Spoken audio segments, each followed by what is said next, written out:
What drives a card's value to the moon? Is it the pull rate, the artwork, or the raw competitive playability? While all those matter, the ultimate market mover is the character appeal factor. Pokémon has dominated the TCG space for decades, and it's no accident. They masterfully steer their entire IP, turning cardboard into high-value assets. If you want an upward trending portfolio, you need to understand exactly who you are investing in.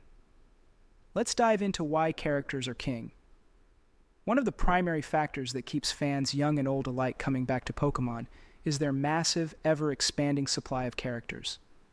With over 1,000 distinct Pokémon already in existence, the well never runs dry for collectors.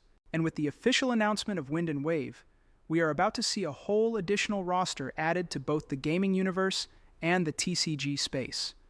This constant influx of fresh blood ensures that collectors always have a new chase, a new favorite, or a new speculative hold to hunt down.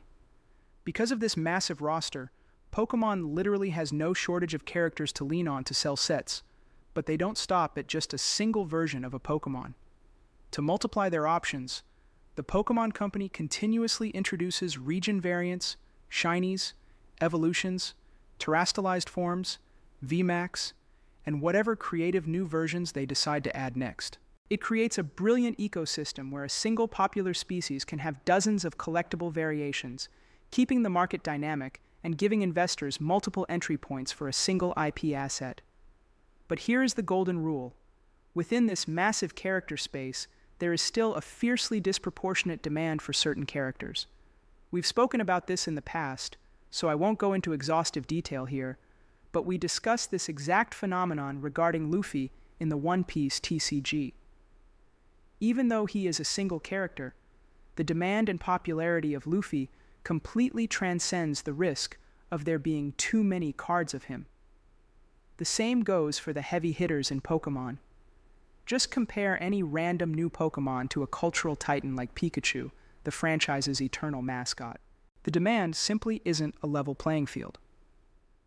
We see this firsthand in the current Scarlet and Violet era with Terrapagos. Introduced in the SV era, Terrapagos is a fascinating, beautifully designed legendary turtle with a glittering crystalline shell that ties directly into the Terrastall phenomenon.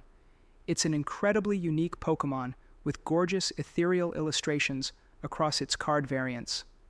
By all logic of design, lore importance, and shiny cardboard aesthetic, Terrapagos should be a heavy hitter for collectors. But let's look at how this translates into the value arena. There are around 12 plus different cards of this Pokémon that have been released in the last few years, with the top 4 being 2 special illustration rares, SIR, and 2 hyper rares.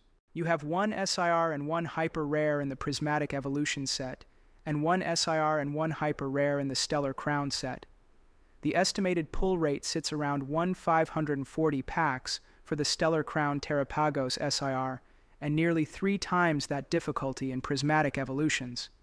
Despite these punishing odds, these SIR cards are both sitting around just $30 each, a far cry from a 1/200 plus Umbreon SIR with similar pull rates.